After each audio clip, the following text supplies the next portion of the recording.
After my son bought me a vacation ticket and drove me to the airport, he began acting strangely before rushing off in a panic.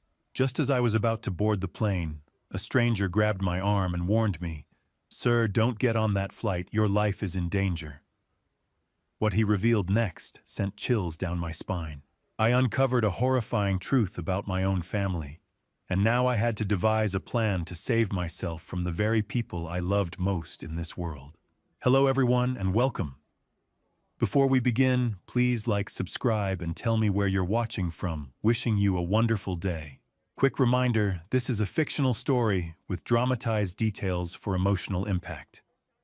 Any similarities to real events are coincidental, but the lessons are deeply meaningful. Now let me reveal what that stranger showed me at the airport. My name is Henry Lawson, and I am 65 years old. I live alone now in a small cabin tucked into the forested hills of western Montana. The cabin sits on 3 acres of land surrounded by towering pines and Douglas firs. Most mornings I wake to the sound of elk moving through the trees outside my window. The air here is clean and sharp, the kind that fills your lungs and makes you feel alive. The sky stretches wide and endless, unmarked by city lights or the hum of traffic. It is peaceful here. Quiet in a way I never thought I would need, but 2 years ago I was living a very different life. Back then, I was 63 years old, and still waking up every morning in the same house I had shared with my wife Margaret for over 3 decades. We bought that house together in 1987, the year we got married. It was a 2-story colonial in the Washington Park neighborhood of Denver, Colorado, white trim, a deep front porch, and a backyard bordered by a wooden fence that Margaret painted herself one summer when we were still in our 30s. She planted roses along that fence. Every spring she'd kneel in the dirt with her gardening gloves and her wide-brimmed sun hat tucking bulbs into the soil beneath the kitchen window. Tulips, bright red ones that came back year after year, faithful as clockwork. Margaret loved that house. She loved Denver. She loved our life there.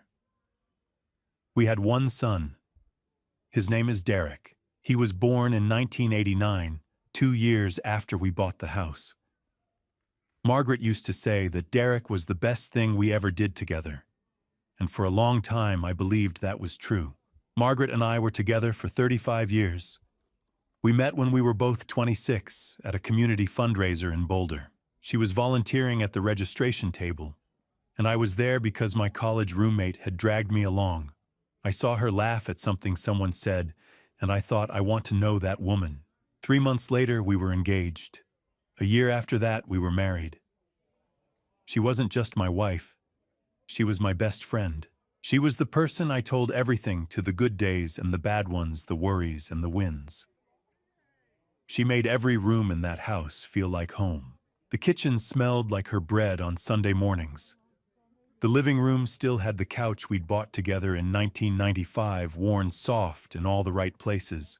The bedroom upstairs was ours, our sanctuary, our haven. And then, in October of 2021, Margaret passed away. It was breast cancer. The aggressive kind, the kind that moves faster than you can react. By the time the doctors caught it, it had already spread. We spent nearly $80,000 on treatments, chemotherapy, radiation, experimental therapies that insurance wouldn't cover. I would have spent every cent I had if it meant one more year with her, one more month, one more day.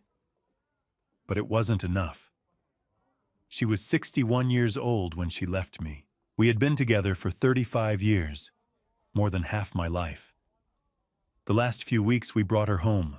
We rented a hospital bed and set it up in our bedroom so she could spend her final days in the place we had shared for so long. The hospice nurse came every afternoon. Margaret's sister flew in from Arizona, and Derek, our son, came by almost every day. I remember one afternoon in late October. The light was soft and golden through the curtains. Margaret was awake but weak. Derek sat on the edge of the bed and held her hand. She looked at him with those clear, sharp eyes she'd always had, even when her body was failing. and she whispered, "Promise me you'll take care of your father when I'm gone."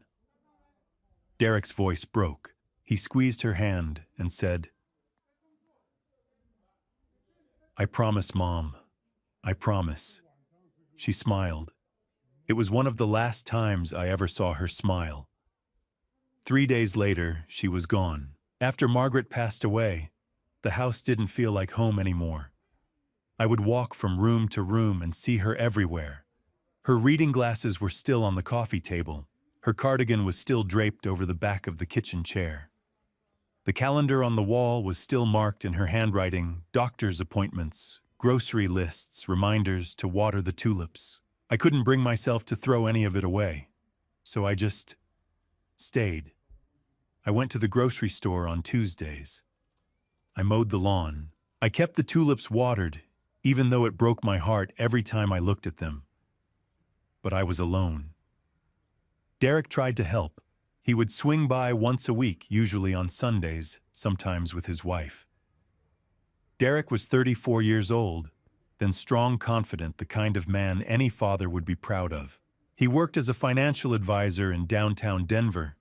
He drove a nice car, lived in a modern condo up in the Highlands neighborhood. He seemed like he had everything figured out. His wife was 31. She was sharp, polished, always put together. She worked as a marketing director for a tech startup. The two of them made a good-looking couple, the kind you see in magazine ads for luxury cars or vacation resorts. They would come over, sit with me in the living room, ask how I was doing. Derek would tell me I needed to get out more, see people do things. His wife would nod along and smile. I appreciated it. I really did. I thought my son was trying to honor the promise he had made to his mother. I thought he cared. I thought I was lucky to still have family. I didn't know that everything was about to change. It started on an evening in early April, about a week before my life changed forever. Derek called me that afternoon and asked if he and his wife could come over for dinner. I said yes, of course. I was always happy to see my son, and if I'm being honest, I was lonely. The house felt too big, too quiet. Having people there even for just a few hours made it feel a little more like it used to. They arrived around 7. Derek was wearing a button-down shirt and jeans. His wife wore a sleek black dress and heels like she'd just come from a business meeting. She was carrying a small gift bag, the kind with tissue paper folded neatly at the top. I made pot roast for dinner, the same recipe Margaret used to make. It was one of the few dishes I could still get right. Derek ate 2 servings and told me it tasted just like Mom's. His wife smiled and said I should cook more often. After we cleared the dishes, Derek pulled a blue envelope out of his jacket pocket and slid it across the kitchen table. "Dad," he said, "we want to give you something." I looked at him confused. "Sir, what is this?" "Just open it," his wife said, leaning forward with that bright, practiced smile. I opened the envelope carefully. Inside were 3 airline boarding passes, business class tickets from Denver International Airport to Phnom Penh, Cambodia. Departure date, April 15th. Return date, April 22nd. I stared at them, not understanding. "We're all going," Derek said. His voice was warm, excited. "The 3 of us. A family trip." I looked up at him. My hands were shaking. "There's more," his wife added. She reached into the gift bag and pulled out a printed hotel confirmation. We booked a 5-star hotel in the heart of Phnom Penh. 2 rooms, 1 for you, 1 for us. We'll be right next door. I couldn't speak. I just sat there staring at the tickets, the confirmation, the dates printed in neat black ink. Derek reached across the table and put his hand on mine. "Dad, we know how hard it's been. We thought, maybe it's time you got away. Saw something new. Mom always talked about traveling to Southeast Asia, remember?" I did remember. Margaret used to collect travel magazines, National Geographic Travel plus Leisure. She'd fold down the corners of pages with photos of Angkor Wat, floating markets, golden temples glowing in the sunrise. She'd say, Someday, Henry, someday we'll go. But someday never came. Now, sitting at that kitchen table holding those tickets, I felt something I hadn't felt in 18 months. Hope. A fragile, trembling kind of hope. His wife squeezed my hand. Her grip was firm, almost too firm. She looked me straight in the eyes and said, "You deserve this, Dad, after everything you've been through." I started to cry. I wasn't ashamed of it. I just sat there at the table where Margaret and I used to eat breakfast every morning, and I cried. Derek stood up and came around the table and wrapped his arms around me. "We're going to take care of you, Dad," he said. "I promise." And I believed him. Over the next week, I threw myself into preparing for the trip. I went to REI and bought new clothes, lightweight cargo pants, moisture-wicking shirts, a wide-brimmed hat to keep the sun off my face. I bought a travel backpack, a portable phone charger, a money belt to keep my passport safe. The young woman at the checkout counter smiled and asked where I was going. When I told her Cambodia, she said, "That's amazing. You're going to love it." I went to the bookstore and bought a travel guide to Cambodia. It had glossy photos of ancient temples, bustling street markets, the Mekong River winding through the jungle. Every night, I'd sit at the kitchen table and flip through the pages, imagining the three of us walking through those places together. I pictured Derek pointing out landmarks, his wife taking photos, all of us sitting by the river with cold drinks, watching the boats drift by. I called my old friend Frank and told him about the trip. Frank had been my neighbor for 15 years before he moved to Boulder. He was one of the few people I still talked to regularly. "It's about damn time," Frank said, laughing. "Margaret wouldn't want you locked up in that house forever, Henry. She'd want you out there living." He was right. I knew he was right. But there were small things, details I didn't pay attention to at the time that should have made me stop and think. Derek came by twice more that week, supposedly to check on me and see if I needed help packing. Both times he seemed distracted. He'd sit on the couch with his phone in his hand, glancing at the screen every few seconds. His leg bounced. His jaw was tight. When I asked if everything was okay, he'd look up quickly and say, "Yeah, Dad, just work stuff. Don't worry about it." His wife was different. She was almost too enthusiastic. Every time she spoke, it felt like she was performing. She'd walk through the house and compliment the furniture, ask me how I was feeling, tell me how excited she was for the trip. But her eyes, there was something flat behind them, something I couldn't quite name. I told myself I was imagining it. I told myself I was just nervous about traveling for the first time since Margaret had passed away.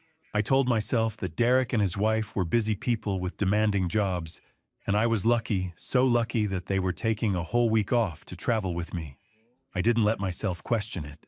The night before the flight, I walked through the house one last time. I stood in the doorway of the bedroom Margaret and I had shared for 35 years. The room still smelled faintly of her perfume, lavender and vanilla.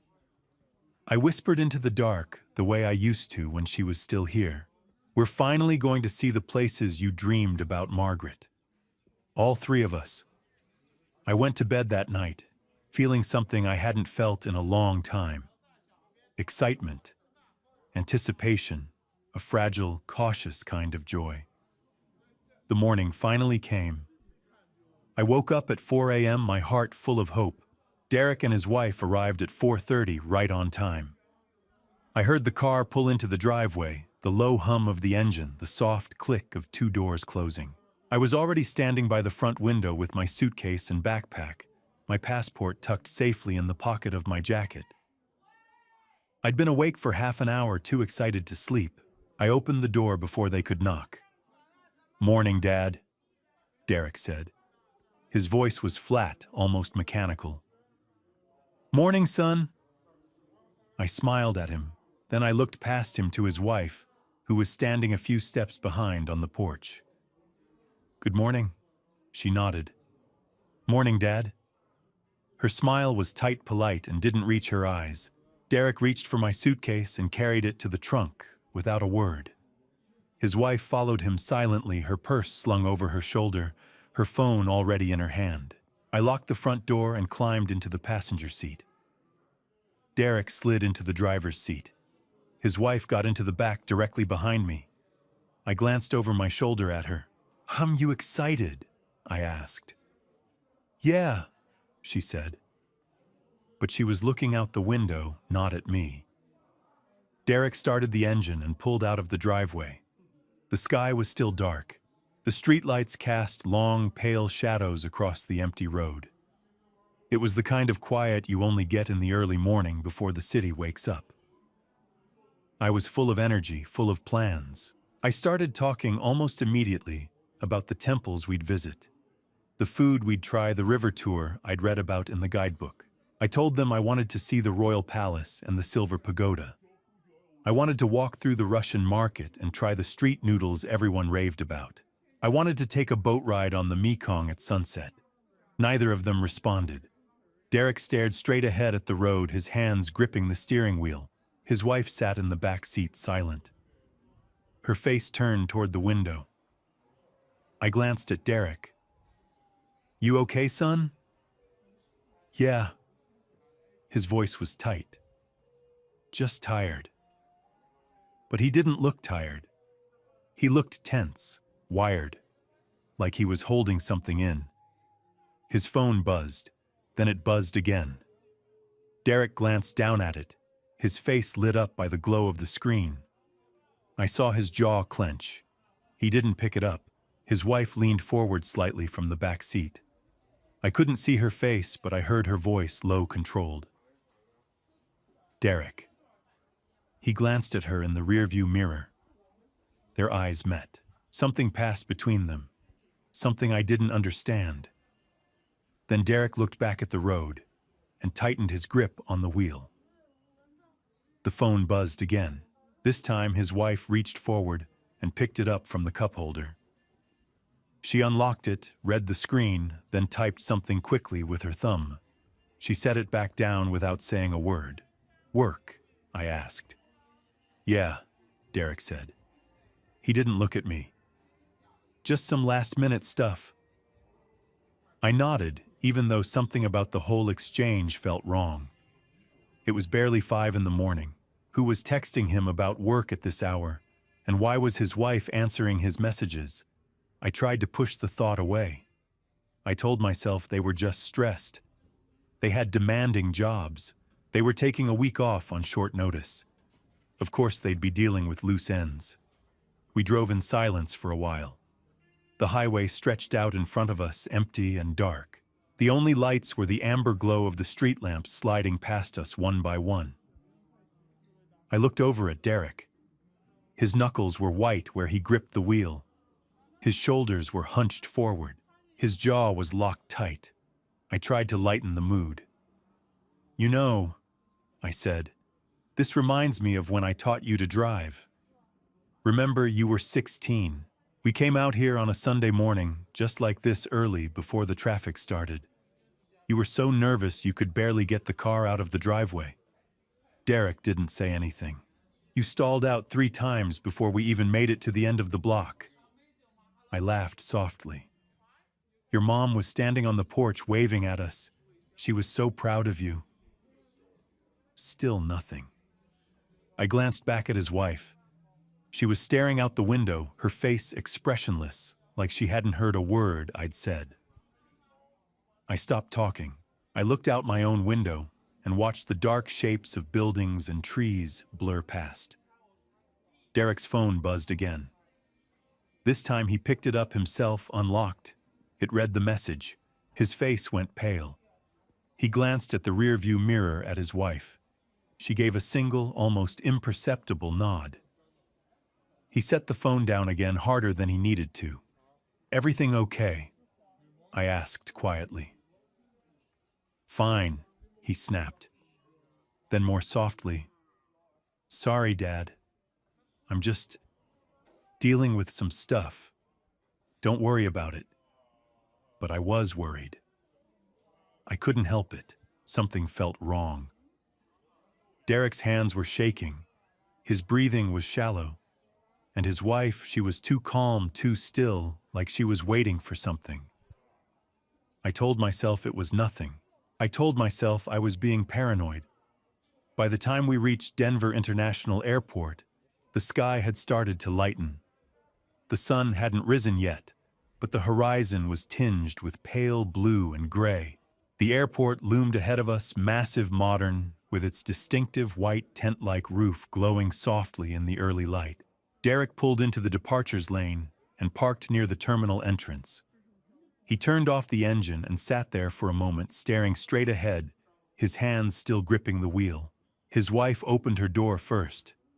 She got out without a word, pulled her small carry-on from the trunk, and stood on the curb waiting. Derek finally opened his door.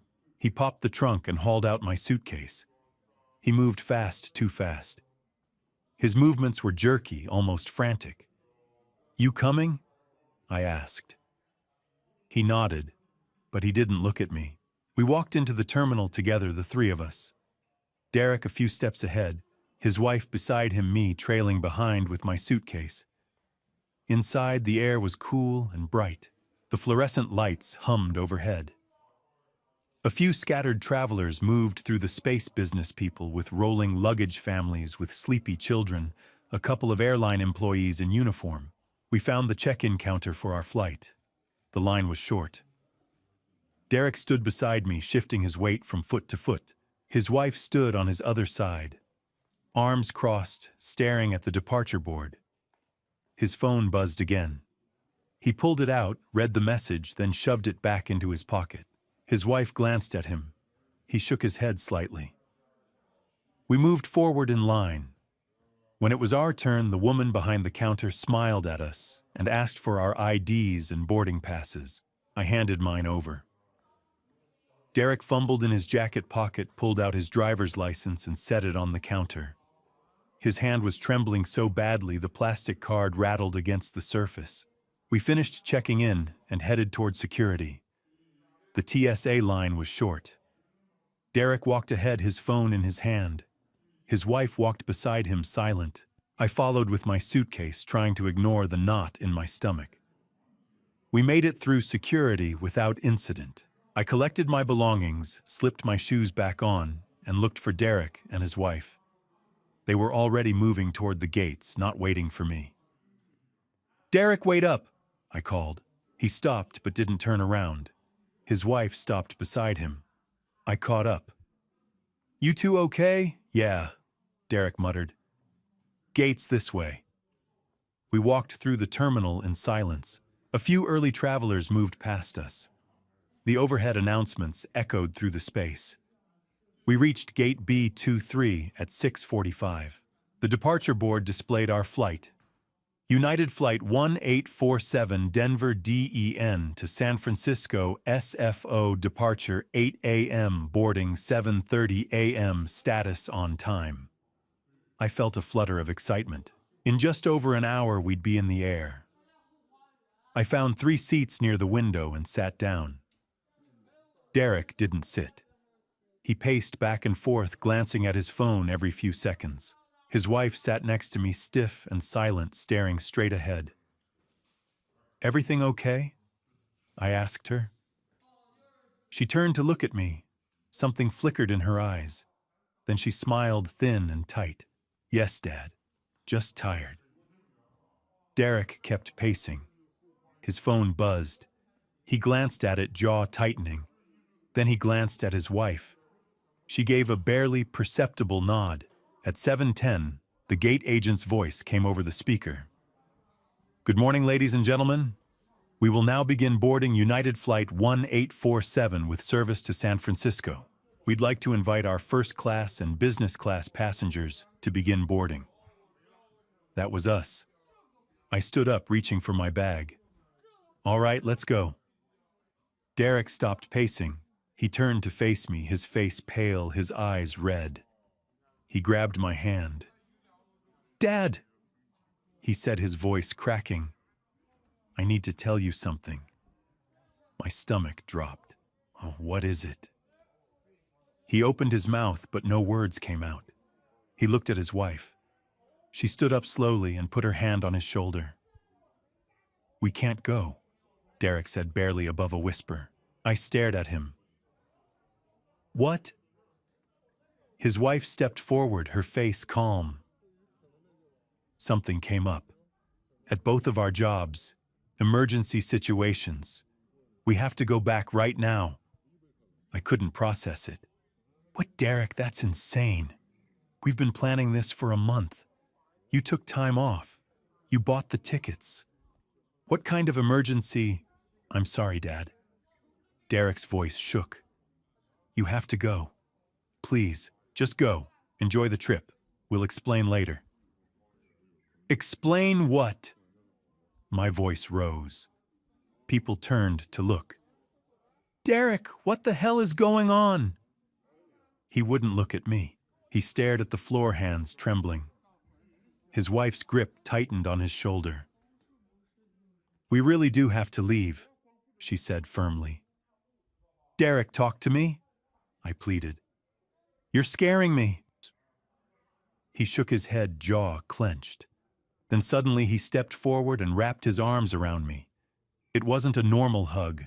It was desperate. His whole body shook. I felt the tremor running through him. He leaned close and whispered, "I love you, Dad. I'm so sorry. I'm so sorry." His wife grabbed his arm. "Derek," she said sharply, "we have to go. Now." Derek pulled away. His eyes were wet. His wife was already pulling him toward the exit. "Derek!" I shouted. "Derek, wait!" He didn't stop.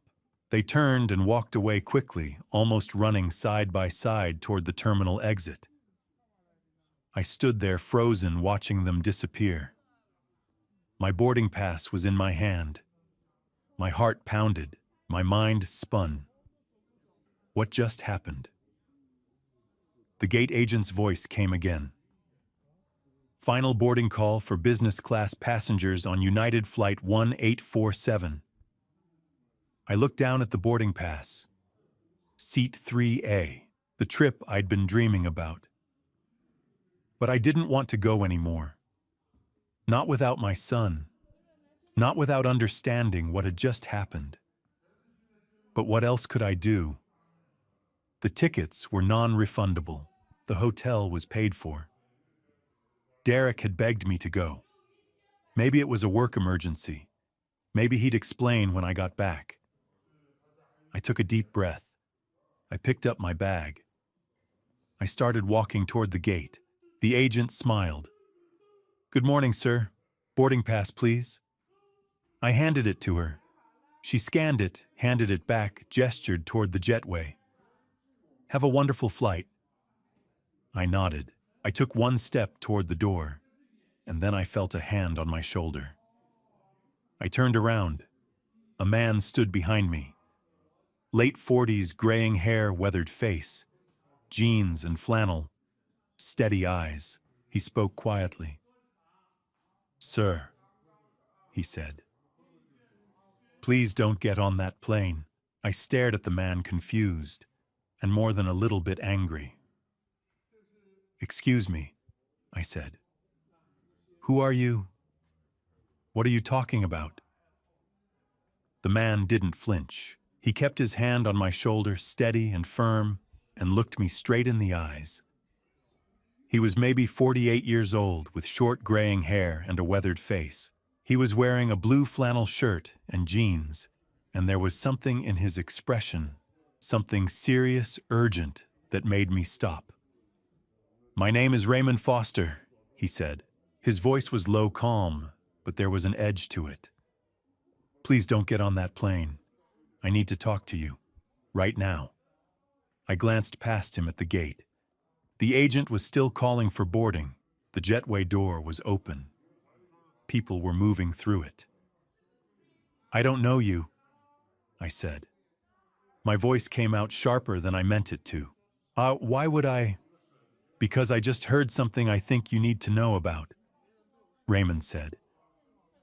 He didn't raise his voice, but there was an intensity in his eyes that made my heart skip. Please, just give me 5 minutes. If you still want to get on that plane after I tell you what I heard, I won't stop you. But you need to hear this first." I hesitated. Every instinct in my body was telling me to walk away, to get on the plane, to follow Derek's instructions, and just go. But something about this man, something about the way he was looking at me, the steadiness in his voice made me pause. 5 minutes, I said finally. Raymond nodded. He gestured away from the gate. "Let's go somewhere we can talk." I followed him, my suitcase rolling behind me, my heart pounding. We walked past the gate, past the crowds of travelers until we reached a small Starbucks tucked into the corner of the terminal. Raymond led me to a table near the back, away from the line of people ordering coffee. We sat down. Raymond leaned forward, his hands folded on the table. He looked tired, like he'd been up all night, but his eyes were sharp, focused. "I'm flying to Seattle this morning," he said. "My gate is over in Concourse A. I was sitting there about half an hour ago, waiting for my flight, minding my own business. And then two people sat down just 2 seats away from me. A man and a woman, young, maybe mid-30s. My stomach tightened. What did they look like? The man was tall, dark hair, wearing a blue jacket. The woman was dressed sharp black coat heels, brown hair pulled back. Derek. And his wife. They sat down close to each other. Raymond continued. The man pulled out his phone.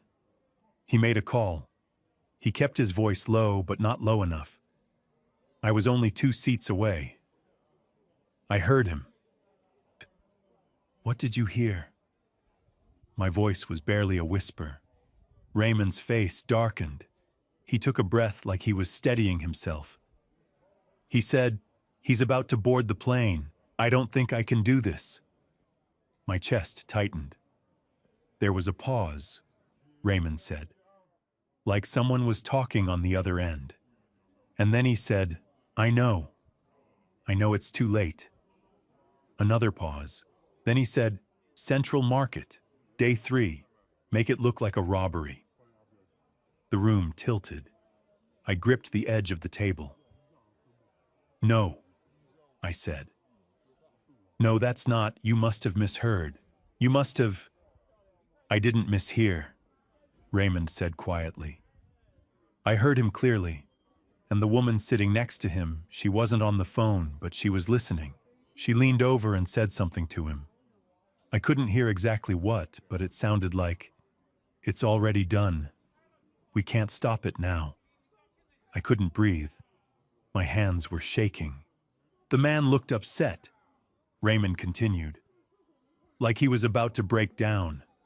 But the woman, she was calm, cold. She stood up, grabbed his arm, and they left together. I followed them. You followed them. I did. Raymond's jaw tightened.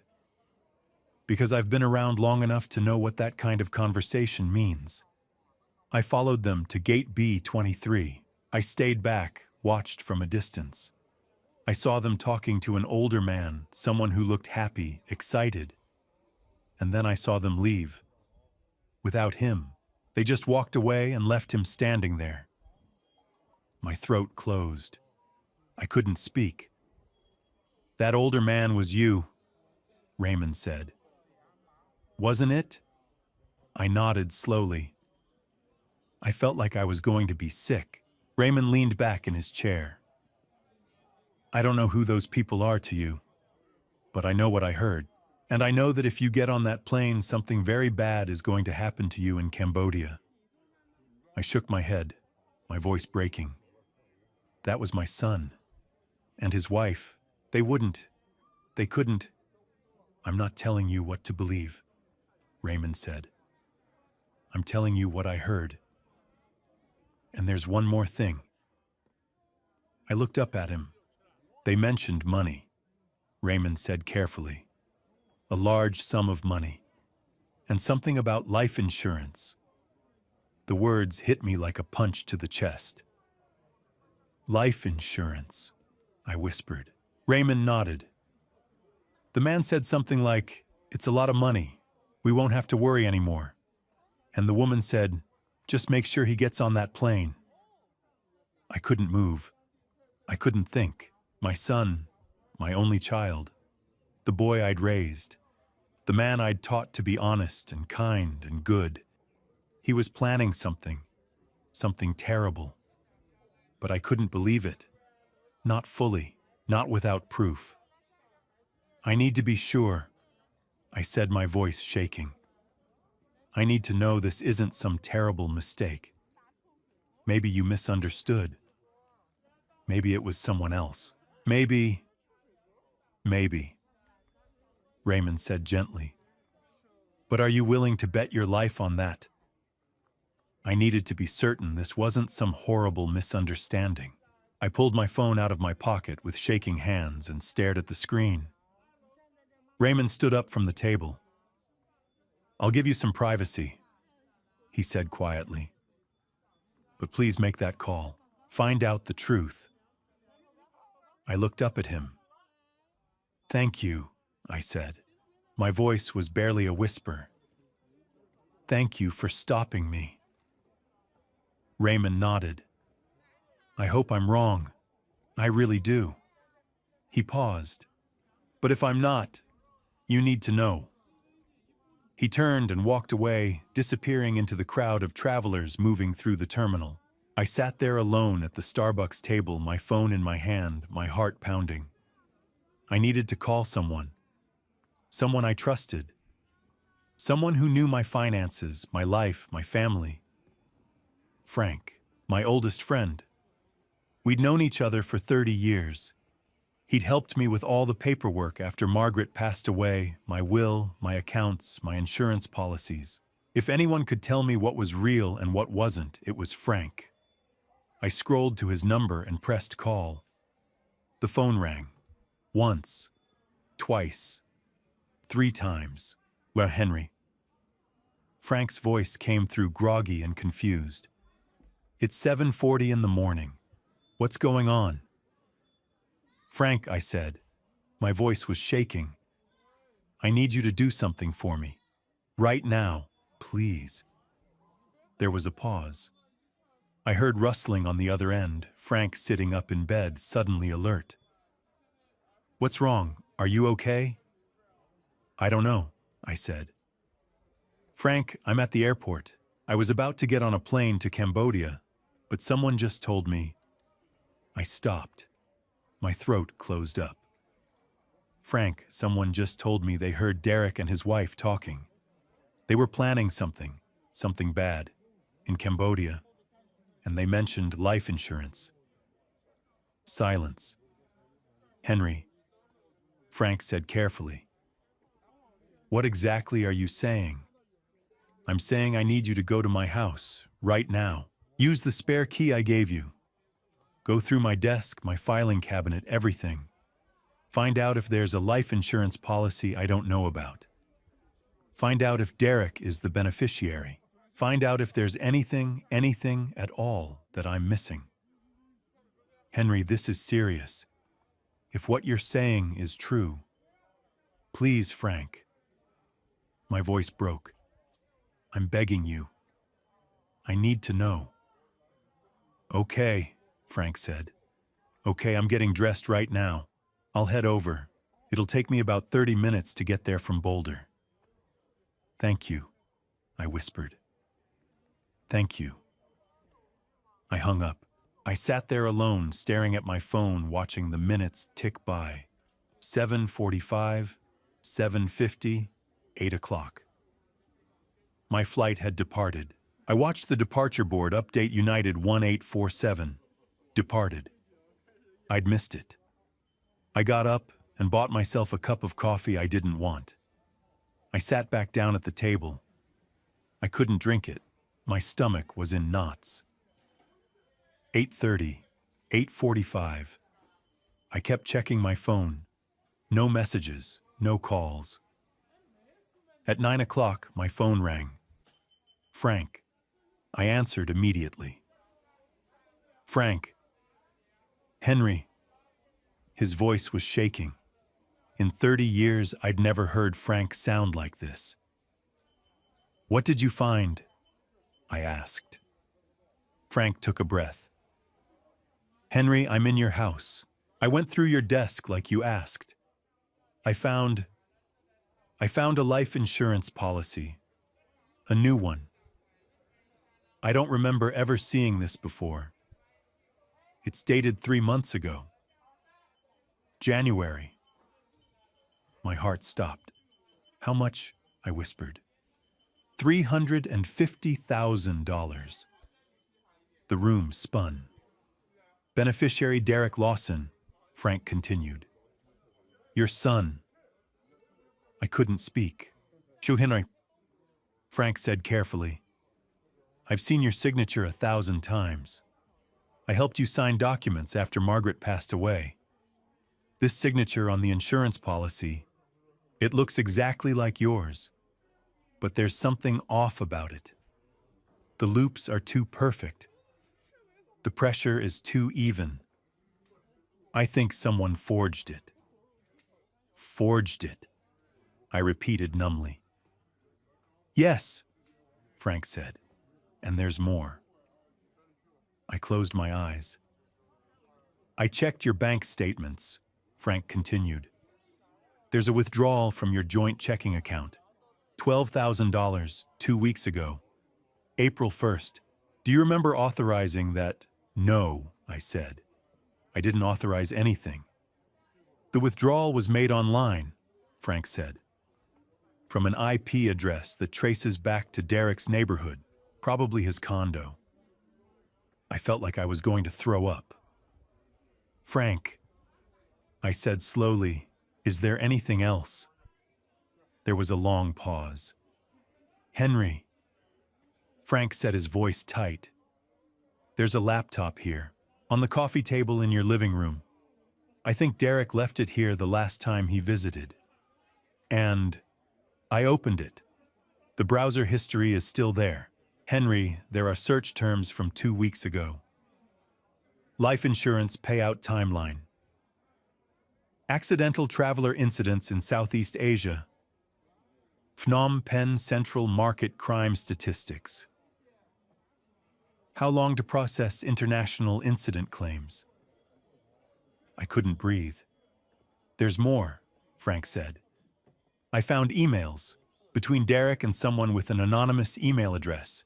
The subject line says, 'Arrangement confirmed.'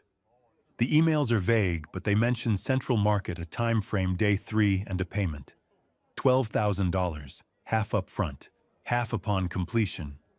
My hands gripped the edge of the table. "And Henry?" Frank's voice cracked. "I found text messages between Derek and his wife from this morning. She texted him at 6:45 a.m. "Is he on the plane yet?" Derek replied. "Almost. I can't do this." She wrote back, "You don't have a choice. It's already in motion. Central Market, day 3. Make sure he boards." I couldn't move. I couldn't think. My son. My only child. The boy I'd raised. The man Margaret had loved more than anything in the world. "Henry, are you there?" Frank asked. "Yeah," I managed. "Henry, I'm calling the police right now. You need to stay at the airport. Don't go anywhere. Do you understand me?" I nodded, even though he couldn't see me. "Okay. I'm calling the Denver Police Department. I'm going to tell them everything. They'll send officers to the airport to meet you. Stay where you are. Don't leave." "Okay," I said again. "Henry?" Frank's voice broke. "I'm so sorry. I'm so sorry." I couldn't respond. I just hung up. I set the phone down on the table. My hands were shaking. My whole body was shaking. I sat there alone in the middle of the busy terminal, surrounded by travelers rushing to their gates, and I felt completely, utterly empty. My son had tried to have me taken from this world, for money, for $350,000. I couldn't breathe. Frank's final words echoed in my mind. Henry, I'm calling the police. Right now, 9:15 a.m. I didn't know what to do. I didn't know where to go. I just sat there numb, my coffee untouched, watching travelers move past me like I was invisible. At 9:45, two people in plain clothes approached my table. A man and a woman. The man was maybe 50 years old with salt and pepper hair and a weathered, serious face. The woman was younger, maybe 37, with sharp eyes and a no-nonsense expression. The man held up a badge. Mr. Lawson, I looked up. Yes. I'm Detective James Bradley. This is Officer Patricia Wells, Denver Police Department. Your friend Frank Coleman called us. Can we sit down? I nodded. They sat across from me. Detective Bradley folded his hands on the table and looked at me carefully. Mr. Lawson, we need to ask you some questions. But first I want you to know that we take this very seriously. Your friend gave us some information that suggests you may be in danger. Is that correct? My throat was dry. Yes. Officer Wells pulled out a small notebook and a pen. Can you tell us what happened this morning? Bradley asked. I took a shaky breath and told them everything. About Derek and his wife giving me the tickets. About the trip to Cambodia. About them leaving me at the gate. About the man who'd stopped me from boarding. The man who warned you, Bradley said. Is he still here? I looked around. I don't know. He left after I made the phone call to Frank. Bradley nodded to Wells. She stood up and scanned the terminal. A moment later, she returned with Raymond Foster walking beside her. Raymond looked at me, then at the detectives. I'm the one who overheard the conversation, he said. Bradley gestured for him to sit. Tell us exactly what you heard. Raymond sat down and repeated everything word for word, the same story he'd told me. Derek's phone call. The woman's voice on the other end. Central Market. Day 3. Make it look like a robbery. The mention of life insurance and money. Officer Wells wrote it all down her pen, moving quickly across the page. When Raymond finished, Bradley turned back to me. Mr. Lawson, we need information about your son and his wife. Full names, addresses, phone numbers, anything you can give us. I gave them everything. Derek Lawson, 34 years old, financial advisor, his wife 31, marketing director at a tech startup. Their condo address in the Highlands neighborhood not far from Washington Park where I lived. Bradley looked at me with something like sympathy in his eyes. Mr. Lawson, we need to act extremely fast. If what Mr. Foster heard is true, there may be someone in Cambodia right now waiting for you to arrive. We need to stop this before it goes any further. I nodded, unable to speak. We're going to need you to come down to the station with us, Bradley said. We have some things we need to show you, and we're going to need a full statement. At 10:15, I found myself sitting in a cold, sterile interrogation room at the Denver Police Department headquarters. The walls were gray. The table was metal. The chairs were hard and uncomfortable. My hands wouldn't stop shaking. Detective Bradley and Officer Wells sat across from me. Bradley opened a thick folder and spread several documents across the table. Mr. Lawson? Bradley said, your friend Frank gave us access to your home. We've been conducting an investigation for the past hour. I need to show you what we found. He slid a document across the table. It was a life insurance policy. This policy was taken out 3 months ago, Bradley said. In your name. The beneficiary is your son, Derek Lawson. The payout amount is $350,000. I stared at the number. $350,000. It was the first time I'd seen the actual figure. Frank had mentioned it on the phone, but seeing it written there, cold, black ink on white paper, made it real in a way I hadn't been able to process before. "That's a lot of money," Bradley said quietly. I nodded. "The signature on this document," Bradley continued, "has been examined by our forensics team. It's a forgery. A very good one, but a forgery nonetheless. Someone copied your signature almost perfectly."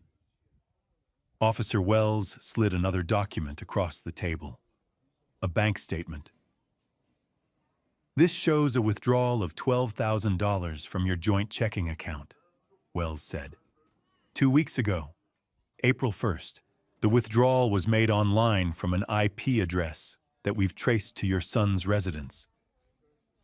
I couldn't look away from the numbers. "Mr. Lawson," Bradley said, "with the evidence we have, and with Mr. Foster's testimony, I was able to get an emergency warrant from a judge. We're treating this as a conspiracy to commit serious harm. That gives us the authority to move quickly." "What does that mean?" I asked. "It means we've already begun searching your son's residence," Bradley said. "We've seized his electronic devices, his laptop, his phone, his wife's phone. We're going through their financial records, their emails, their text messages, everything." I felt like I was going to be sick. At 1 o'clock in the afternoon, Detective Bradley's phone buzzed. He glanced at it, then stood up. "Excuse me for a moment," he said. He stepped out of the room. Officer Wells stayed with me silent. 5 minutes later, Bradley returned. He was carrying a laptop. He set it down on the table and opened it. The screen lit up, showing a desktop with several folders and icons. "Mr. Lawson," Bradley said, his voice careful, "there's more, a lot more, and it involves your daughter-in-law." I looked up at him. Bradley turned the laptop toward me. "We found this on your son's computer. Email correspondence, search history, financial transactions, and text messages between your son and his wife." He clicked on a folder. A series of emails appeared on the screen. "Your daughter-in-law," Bradley said, "appears to be the primary organizer of this plan." My blood ran cold. Bradley opened one of the emails. The subject line read, "Final confirmation." The body of the email was brief, written in careful, vague language. But the meaning was clear. "Arrangement confirmed. Central Market, Phnom Penh. Day 3. Target elderly male solo traveler. Payment $12,000 USD, half up front, half upon completion. Make it look like a robbery gone wrong." I couldn't breathe. Bradley opened another file. Text messages between Derek and his wife from this morning. 6:45 a.m. Her is he on the plane, yet 6:47 a.m. Derek almost. I can't do this. 6:48 a.m. Her. You don't have a choice. It's already in motion. Central Market. Day 3. Make sure he boards. 6:50 a.m. Derek, I can't. He's my father. 6:51 a.m. Her. He's worth $350,000, and we're out of time. The payment is already made. If he doesn't get on that plane, we lose everything. I stared at the screen. My daughter-in-law. The woman Derek had married. The woman I'd welcomed into my family. She had planned this. "Mr. Lawson," Detective Bradley said quietly, "there's more, a lot more, and it's all connected to her." Detective Bradley turned the laptop screen toward me. "Mr. Lawson," he said carefully, "what I'm about to show you is going to be very difficult, but you need to see it." I nodded, even though I wasn't sure I could handle any more. Bradley opened an email folder. The sender's address was Chelsea's personal email, the one I recognized from family messages and holiday photos. but the recipient was an address I'd never seen before, fixerpp@proton.me. Bradley clicked on one of the emails. The subject line read, "Final details." I leaned forward and read the message. Target male American, 63 years old. Arriving April 15th, Central Market Day 3. Must look natural accident or robbery. Total fee $25,000, half up front, half upon completion. The room spun. I gripped the edge of the table. My daughter-in-law. The woman who'd sat at my kitchen table and smiled at me. The woman who'd told me I deserved this trip. The woman who'd stood beside my son and watched him hug me goodbye. She had negotiated my life like I was a transaction. "Mr. Lawson, are you okay?" Officer Wells asked. I couldn't answer. I felt like I was going to throw up. Bradley clicked on another email. This one had an attachment, a bank transfer confirmation. "The $12,000 your friend Frank found," Bradley said. "Chelsea transferred it to a phone number in Cambodia. Country code +855. That's the deposit. The other half, $13,000, was supposed to be paid after the plan was carried out." I stared at the screen. The phone number. The amount. The date, April 1st. 2 weeks ago. Bradley opened another folder. We also pulled Chelsea's phone records. Over the past 6 months, she's made 247 calls and text messages to a man named Preston Walsh. "Who's Preston Walsh?" I asked, my voice barely a whisper. Bradley pulled up a profile. A photograph appeared on the screen. A man in his early 50s, well-dressed, confident smile. Salt and pepper hair. Expensive suit. "Preston Walsh," Bradley said. 52 years old. CEO of a tech company based in Boulder. Divorced. No kids. Owns a house in Cherry Creek worth $2.3 million. I didn't understand. "What does he have to do with this?" Bradley clicked on the text message thread between Chelsea and Preston. The messages went back months. I read them, my stomach twisting with every line. "Chelsea, I can't wait until we don't have to hide anymore. Preston, soon, babe. Soon we'll have everything. Chelsea, I hate lying to him. But it's the only way. Preston, once this is over, we'll start fresh. Just you and me. Chelsea, I love you. Preston, I love you too. Just a little longer." The messages were from 3 weeks ago. Then 2 weeks ago. Then last week. Then this week. The most recent one was from this morning. 6:30 a.m., right before Derek and Chelsea picked me up. "Chelsea, it's happening today. He's on his way to the airport. Preston, are you sure Derek can handle it? Chelsea, he doesn't have a choice. The money's already sent. Preston, and after Chelsea, we leave tomorrow. Bahamas, just like we planned." I couldn't breathe. Detective Bradley looked at me with something that might have been pity. "Mr. Lawson, did you know your daughter-in-law was having an affair?" I shook my head. Tears were running down my face, and I didn't even try to stop them. Officer Wells slid another document across the table. "We found this in Chelsea's email. Flight reservations. 2 tickets. Denver to Nassau, Bahamas. Departing tomorrow, April 16th. Passengers Chelsea Lawson and Preston Walsh." I stared at the flight confirmation. Tomorrow. They were going to leave tomorrow. "She was planning to take the money and run," Bradley said quietly. "I'm with her lover. And leave your son behind to deal with the consequences." "Does Derek know?" I asked. My voice sounded hollow, distant. "Does he know about Preston?" Bradley hesitated. "We don't know yet, but based on the evidence we've seen, we believe Chelsea has been manipulating your son for months. We found records showing that Derek owes a significant amount of money, gambling debts, bad investments. Close to $425,000. Chichikum, I felt like I'd been punched in the stomach. Chelsea knew about the debts, Bradley continued, and we believe she used them to pressure him into this plan. She convinced him that the life insurance payout was the only way out. But the evidence suggests she was planning to take the money and disappear with Preston Walsh. Your son may have been a tool, but he's still complicit. I couldn't process it.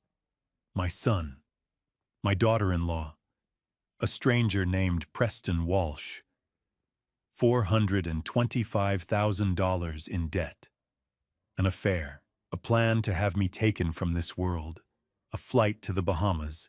It was too much. It was all too much. Mr. Lawson, Bradley said, his voice firm, we need to move quickly. Based on what we've found, we have enough evidence to arrest both your son and your daughter-in-law. We also need to bring in Preston Walsh for questioning. I looked up at him. What happens now? We're going to send units to apprehend them, Bradley said. Your son is most likely at his condo. Chelsea may be there as well, or she may be with Preston Walsh. We'll find them. Officer Wells leaned forward. We're also going to alert the authorities in Cambodia. If there's someone waiting for you at Central Market in Phnom Penh, we need to make sure they're stopped before they can harm anyone else. I nodded numbly.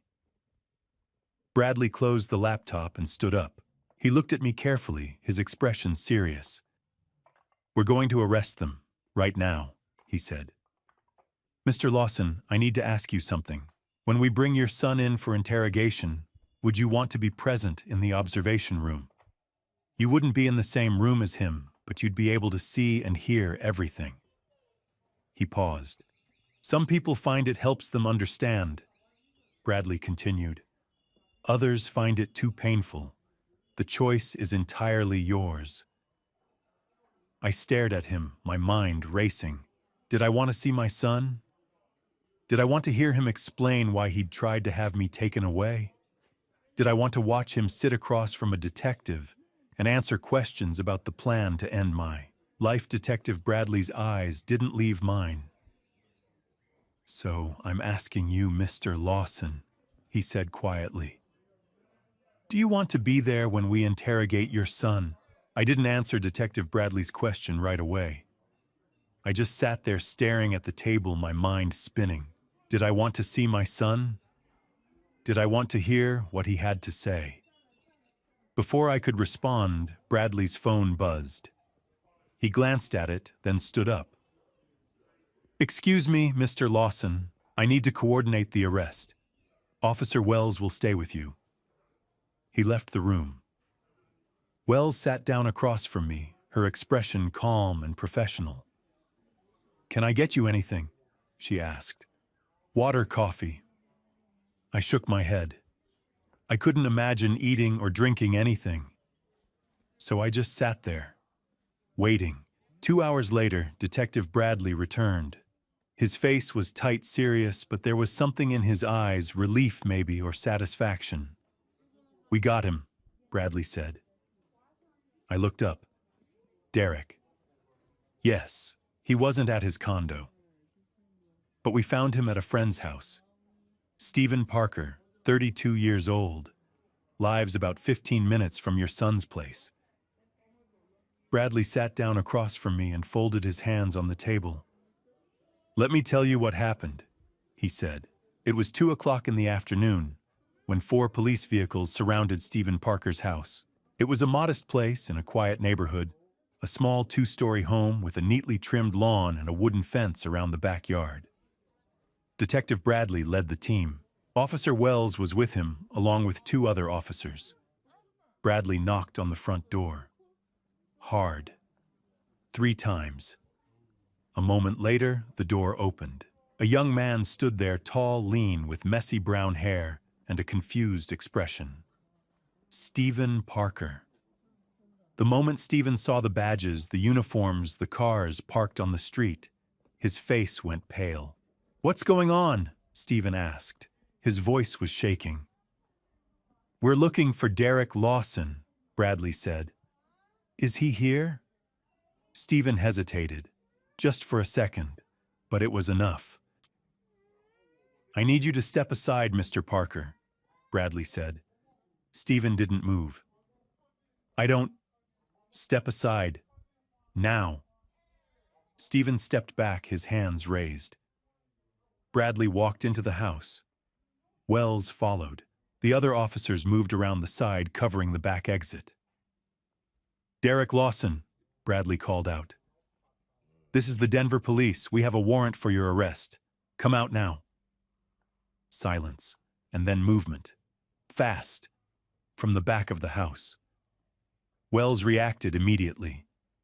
She ran through the kitchen, out the back door, into the yard. Derek was halfway across the lawn, heading for the back fence. "Stop, police," Wells shouted. Derek didn't stop. He kept running. Wells was faster. She caught up to him in 3 strides, grabbed his shoulder and pulled him down. Derek hit the grass hard, face first. Wells didn't hesitate. She was on him in a second, pulling his arms behind his back, locking the handcuffs around his wrists. Derek didn't fight. He didn't struggle. He just lay there on the grass, his face pressed into the dirt, and he started to cry. "Oh, God," Derek sobbed. "Oh, God, I didn't want this to happen. I didn't want this. I didn't want this." Wells pulled him to his feet. Derek's legs buckled. He could barely stand. "Derek Lawson," Wells said, her voice flat and official. "You're under arrest for conspiracy to commit serious harm. You have the right to remain silent." Derek wasn't listening. He was crying too hard. 2 officers led him back through the house, out the front door, toward one of the waiting police cars. Stephen Parker stood in the doorway, his face white, his eyes wide. "What did he do?" Stephen asked. His voice was barely a whisper. One of the officers looked at him. "Conspiracy. The victim was his own father." Stephen's knees gave out. He grabbed the doorframe to keep from falling. They put Derek in the back of the police car. He didn't look up. He just sat there, slumped over, sobbing, and they drove him away. Detective Bradley finished the story and looked at me. "That's what happened," he said. "Your son is here now, downstairs, in an interrogation room." I couldn't speak. I could barely breathe. Bradley leaned forward. "Mr. Lawson, we've charged him with conspiracy to commit serious harm. Based on the evidence we have, the forged life insurance policy, the bank transfers, the emails, the text messages, we have more than enough to hold him. He's not going anywhere." I nodded slowly. "We brought him in about 20 minutes ago," Bradley continued. "We read him his rights. We told him what he's been charged with. And then we left him alone in the room to think." "What did he say?" I asked. "Not much," Bradley said. "He was crying. He kept saying, 'I didn't want this. I didn't want this.' Over and over." I closed my eyes. Bradley's voice softened. "Mr. Lawson, your son is asking to see you." I opened my eyes. "What? He's asking for you," Bradley said. "He says he wants to explain. He says he needs to talk to you." I stared at him. "You want me to go in there to talk to him?" "No," Bradley said. "Not directly. We can't allow that, not yet. But you can watch. From the observation room, there's a one-way mirror. You'll be able to see him and hear him. He won't know you're there. And when we interrogate him, you'll hear everything he says." I felt sick. "You don't have to do this," Bradley said gently. "If it's too much, we understand. But if you want to know the truth, if you want to hear it from him, this is your chance." I looked down at my hands. They were still shaking. My son, my only child, the boy I'd raised, the man I'd loved more than anything in the world. He was sitting in a room downstairs, handcuffed to a table waiting to be interrogated for trying to have me taken from this world. And he wanted to explain. Detective Bradley stood up. He looked at me carefully. "So I'll ask you again, Mr. Lawson," he said quietly. "He's asking for you. He wants to explain." I stared at Detective Bradley, unable to speak. My son wanted to explain. My son, who'd tried to have me taken from this world, wanted to tell me why. Bradley's phone buzzed. He glanced at it, then looked back at me. "There's something else you need to know," he said. "While we were arresting Derek, another team was at his house, going after Chelsea." He stood up and gestured for me to follow him. "Come with me. I'll tell you what happened." We walked down a hallway to another small room, a briefing room with a table, a whiteboard, and a few chairs. Bradley motioned for me to sit. At the same time, we were surrounding Stephen Parker's house. Bradley began. "A second unit was executing a warrant at your son's condo in the Highlands. 4 officers, led by Sergeant Martinez." Bradley opened a folder and pulled out several photographs, crime scene photos, evidence logs. When they arrived at 2 o'clock, Bradley continued, "Chelsea was home, alone, and she was packing." He slid one of the photos across the table. It showed a bedroom with 2 large suitcases open on the bed. Clothes folded neatly inside. Shoes, toiletries. "The officers knocked," Bradley said. "You announced themselves." Chelsea opened the door. She looked surprised, but not panicked. "Not at first." Bradley paused, as if remembering the report he'd read. Sergeant Martinez said, "Chelsea Lawson, we have a warrant for your arrest. Put your hands on your head." "And what did she do?" I asked. "She blinked," Bradley said, like she didn't understand. Then she said, "I'm sorry, what's going on? Where's Derek?" Bradley shook his head. She tried to play innocent, but Martinez wasn't buying it. He told her again, "Hands on your head. You're under arrest." She complied. I asked. "Eventually," Bradley said. "But not before she tried to talk her way out of it. She kept asking what the charges were. She kept saying there must be some mistake. She even tried to cry." I felt sick. Bradley slid another photo across the table. This one showed the interior of the condo, a sleek modern space with hardwood floors and floor-to-ceiling windows. While Martinez was cuffing her, Bradley said the other officers searched the house, and they found a lot. He pulled out an evidence list and read from it.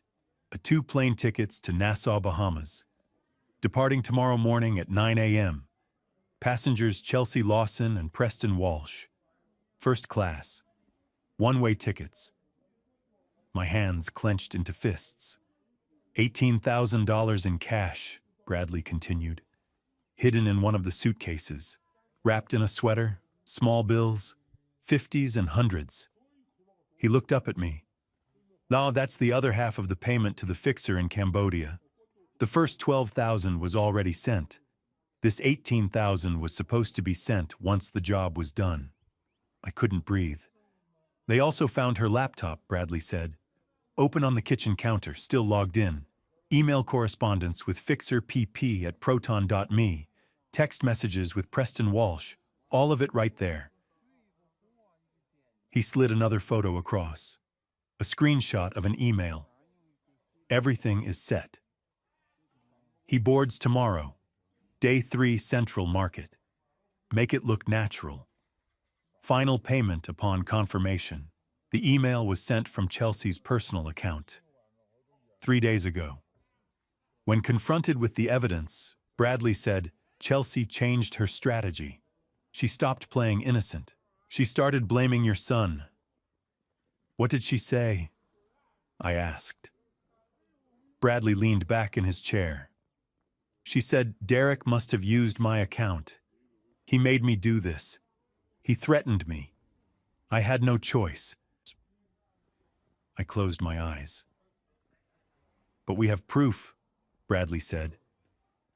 "Voice recordings from her phone calls with the fixer. Email metadata showing the messages were sent from her devices, not Derek's. Text messages with Preston Walsh that make it very clear she was the one orchestrating this." He tapped the folder. "Your daughter-in-law, Mr. Lawson, is the architect of this entire plan. She researched the fixer. She made the arrangements. She transferred the money. She manipulated your son into going along with it by exploiting his debts. And she was planning to take the insurance payout, leave your son to deal with the fallout, and run off to the Bahamas with her lover." I felt like I'd been punched in the stomach. "Where is she now?" I asked. "Downstairs," Bradley said. "In a separate interrogation room, about 50 feet away from your son. They're in different wings. They can't see each other. They can't communicate." He closed the folder and looked at me carefully. "Mr. Lawson, we're going to interrogate both of them, separately. We'll start with your son because he's asking for you. He wants to explain. He wants to tell you his side of the story." I didn't know what to say. Bradley stood up. "You don't have to be there. You can stay here or you can go home and we'll update you later. But if you want to hear the truth, if you want to hear it directly from him, now is the time."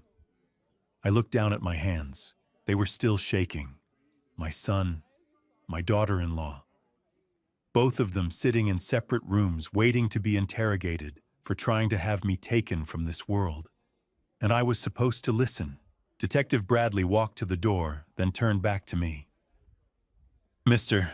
Lawson," he said quietly, "are you ready to face your son?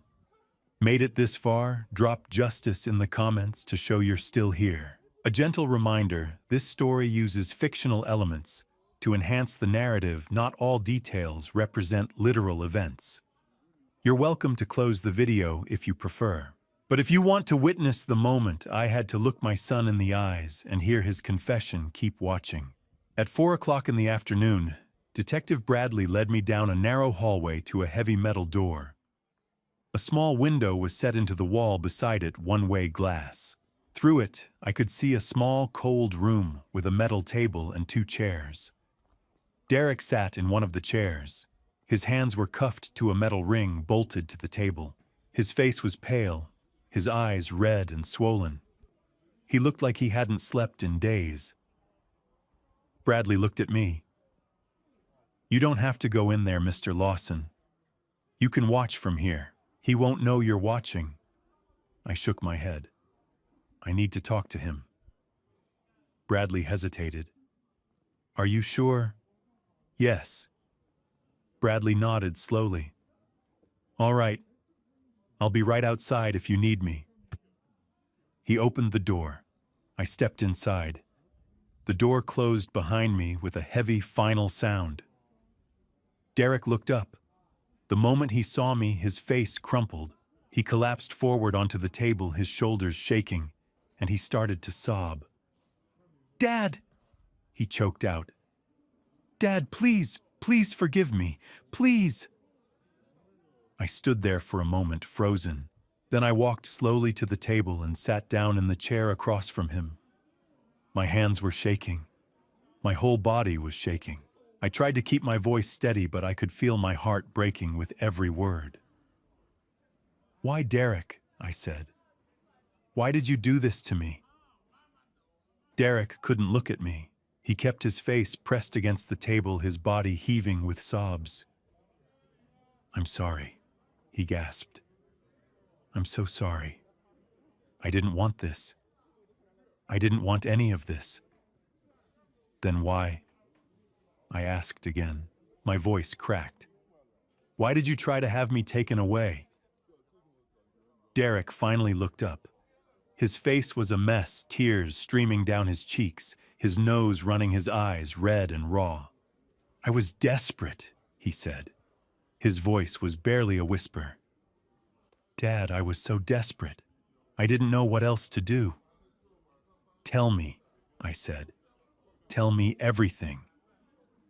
Derek took a shaky breath, and then he started talking. It started in January of last year, he said. 2022. I got invited to a poker game.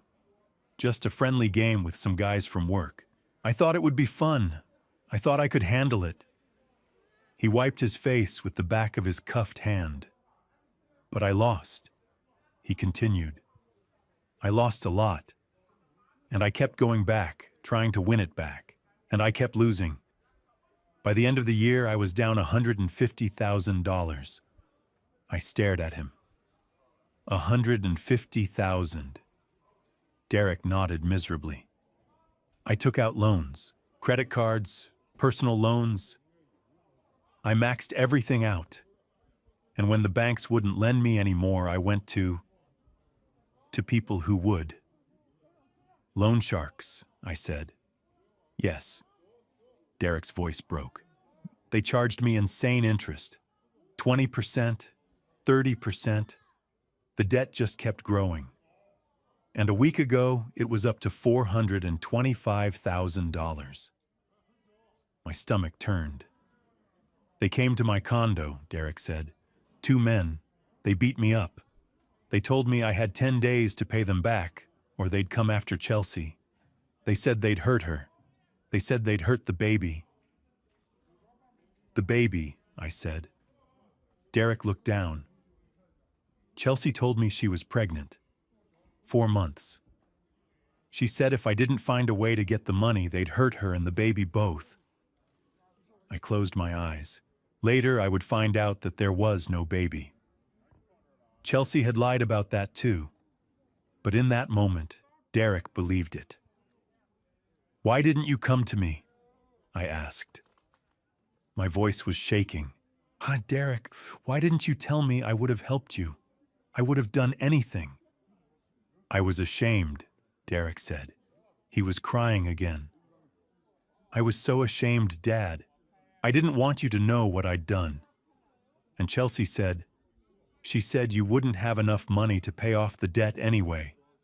She said the house and your savings wouldn't be enough. She said there was only one way. I looked at him. So you decided to have me taken from this world. Derek's face twisted in agony. No, it wasn't my idea, it was Chelsea's, she kept saying. She kept saying you'd already lived a full life, that you were 63 years old, that Mom was gone and you were lonely and maybe it would be better if you didn't have to suffer anymore. I felt like I'd been stabbed. She said Mom would want us to be happy. Derek continued, his voice breaking. She said Mom would understand. She said this was the only way to save our family. Your mother, I said, my voice shaking with anger, told you to take care of me. On her deathbed, she made you promise. Derek collapsed forward, sobbing. I know, Dad. I broke my promise. I broke everything. Tell me the rest, I said. Tell me about Cambodia. Derek wiped his face again. Chelsea found the person, the fixer. She found him online somehow. She made all the arrangements. She set up the email account. She transferred the money. She planned everything. All I had to do was make sure you got on the plane. And you did, I said. I tried, Derek whispered. But at the airport, Dad, at the airport, I couldn't do it. I couldn't watch you get on that plane. I tried to tell Chelsea we had to stop. I told her I couldn't go through with it. But she texted me. She said it was too late. She said the money was already paid. She said if we didn't go through with it, the fixer would come after us. She said we couldn't turn back. I stood up slowly. Tears were streaming down my face. You destroyed everything, I said. My voice was quiet, but it cut through the room like a knife. You destroyed our family. You destroyed your mother's memory. You broke the promise you made to her. Derek slid out of his chair and collapsed onto the floor, still cuffed to the table, sobbing uncontrollably. "Please, Dad," he gasped. "Please, I'm sorry. I'm so sorry." I looked down at him, my son, my only child, the boy I'd taught to ride a bike, the boy I'd watched grow into a man, the boy Margaret had loved more than anything in the world. And now he was on his knees, crying, begging for forgiveness, for trying to have me taken from this world. I turned and walked to the door. "Dad!" Derek screamed. "Dad, please don't leave me, please." I opened the door and stepped out into the hallway. Detective Bradley was standing there waiting. I looked at him. "I can't," I said. My voice was hollow. "I can't look at him anymore." I walked away. Behind me, I could still hear Derek's sobs echoing through the metal door. I didn't go into the room when they interrogated Chelsea. I couldn't. I'd barely made it through the conversation with Derek. I didn't have the strength to face her. Instead, I sat in the observation room with Officer Wells. She brought me water. She didn't say anything. She just sat with me while I stared at the one-way glass, watching the empty interrogation room on the other side. At 5:30 in the evening, 2 officers brought Chelsea in. She looked calm, composed. Her hair was still pulled back neatly. Her clothes were clean. She walked into the room like she was walking into a business meeting. They sat her down, cuffed her hands to the table, and then Detective Bradley walked in. "Mrs. Lawson," Bradley said, sitting down across from her. "Do you know why you're here?" Chelsea looked at him with cold, steady eyes. "I want a lawyer." Bradley nodded. "That's your right. But before we call one, I think you should know what evidence we have." He opened a folder and slid several documents across the table. Photographs, bank statements, email printouts, text messages. Chelsea glanced at them. Her face didn't change. "We found the tickets to the Bahamas," Bradley said. "You and Preston Walsh, departing tomorrow morning. First class. One way." Chelsea said nothing. "We found $18,000 in cash in your suitcase," Bradley continued. "Hidden under a sweater. Small bills. That's the second half of the payment to the fixer in Cambodia, isn't it?" Still nothing. Bradley leaned forward. "We also found your laptop. Open, logged in. Emails to fixer pp@proton.me. Text messages with Preston Walsh. All of it." Chelsea's jaw tightened. Just slightly. But I saw it. Bradley sat back. "Mrs. Lawson, we have everything. The emails, the bank transfers, the flight reservations, the voice recordings. You're not getting out of this. So you can either sit here and say nothing while we build the case against you, or you can talk to me. Your choice." There was a long silence, and then Chelsea spoke. Her voice was flat, cold. "Derek is weak," she said. "He gambled away everything we had. He buried us in debt. I needed a way out." Bradley didn't react. He just watched her. "I met Preston 8 months ago," Chelsea continued. "At a business conference in Boulder. He's successful, wealthy, CEO of a tech company, everything Derek isn't." "And you started an affair," Bradley said. "Yes." Chelsea didn't look ashamed. She looked bored. "Preston didn't know I was married. I told him I was separated, that I was in the process of getting a divorce. He believed me." "Did he know about the plan?" Bradley asked. Chelsea laughed. It was a short, sharp sound.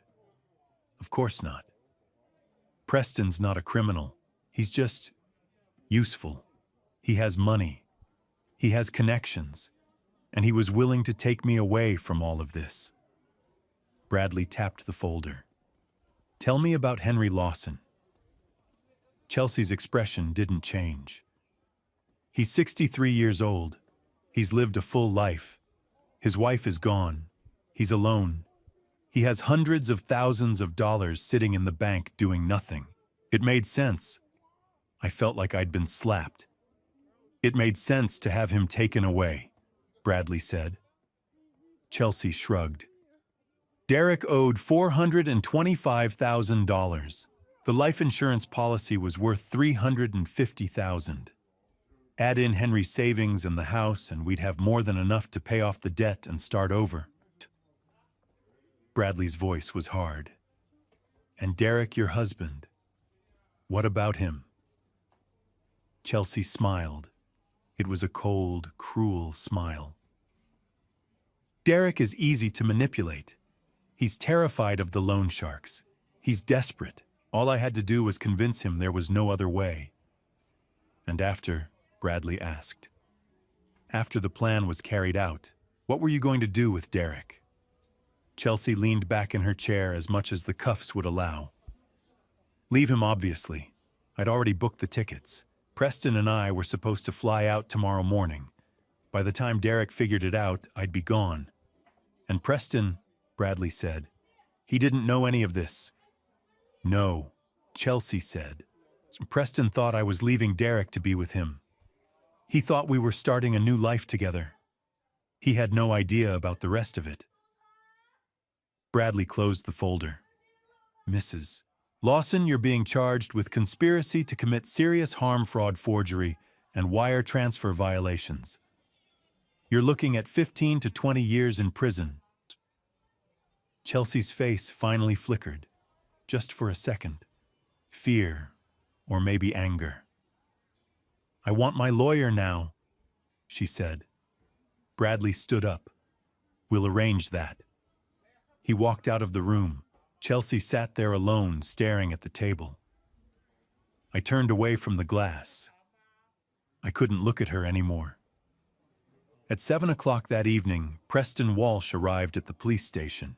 Detective Bradley had asked him to come in for questioning. Preston had agreed immediately. I watched through the glass as they brought him into another interrogation room. He looked confused, worried, but not guilty. Preston Walsh was 51 years old, tall, well-dressed with salt and pepper hair and an expensive watch. He looked exactly like what he was, a successful businessman who had no idea he'd been manipulated.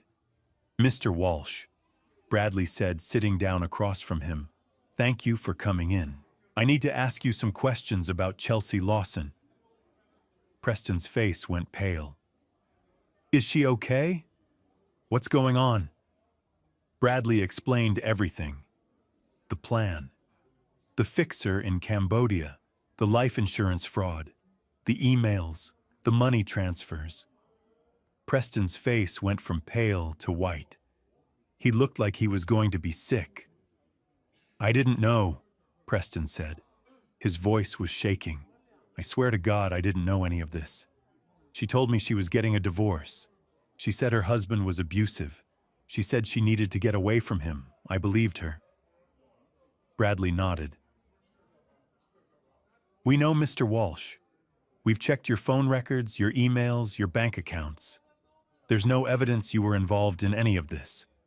You were a victim too. She lied to you. Preston put his head in his hands. Oh God. Oh God. After an hour of questioning, the police cleared Preston Walsh. He wasn't charged with anything. He left the station looking like a broken man. Later that night, Detective Bradley sat down with me in the waiting room. He looked tired. Mr. Lawson, he said, I wanted to give you an update. We've finished the initial interrogations. Your son and your daughter-in-law have both been charged. They'll be arraigned tomorrow morning. I nodded numbly. Bradley hesitated. For what it's worth, they're very different. Your son is guilty, yes, but he was manipulated. He's weak and he made terrible choices, but there's remorse there. Your daughter-in-law, on the other hand, he shook his head. She's cold, calculating. She has no remorse. She planned this from the beginning. I looked down at my hands. Two people, two different levels of guilt. But both of them had destroyed my world. That evening, April 15th, 2023, Frank drove me home. I sat in the passenger seat, staring out the window, watching Denver blur past. I didn't say anything. There were no words left. When we pulled up in front of my house in Washington Park, Frank turned off the engine and looked at me. "Do you want me to come in?" he asked. I nodded. We walked up the steps together. I unlocked the door and stepped inside. The house was cold, silent, empty. I walked into the living room. My eyes went to the mantel above the fireplace. Photographs, framed memories. Margaret and me on our wedding day in 1987. She was wearing a white dress with lace sleeves. I was wearing a suit that was too big. We were smiling like we had the whole world ahead of us. Derek, at 8 years old, standing next to a blue bicycle. I'd spent all afternoon teaching him how to ride it. In the photo, he was grinning, one hand on the handlebars, the other giving a thumbs up. Derek in a cap and gown at MIT in 2011. Finance degree. Margaret and I had driven to Boston for his graduation. I remembered how proud I'd felt. Derek and his wife on their wedding day in 2018. Standing under an arch of white flowers. I'd given a speech that night. I'd welcomed her into our family. I stared at the photographs. They looked like lies now. Cruel, beautiful lies. Frank stood beside me.